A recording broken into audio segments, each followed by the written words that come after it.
daw. Uulitin ko po sa inyo, Parang candidate number 4. With everything that you've been through, would you still try to fall in love again?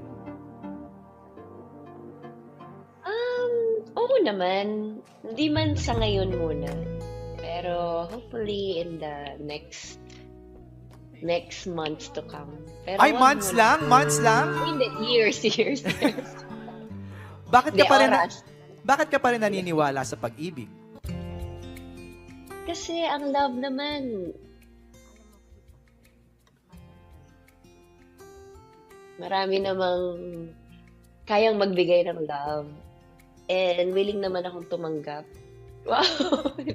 And basta, kasali sa buhay yun. Kasali sa buhay yun. So, i-embrace natin lahat. And, ay, syempre, nag-follow up ako. Wag nang follow up. Bawal pala follow up. Walang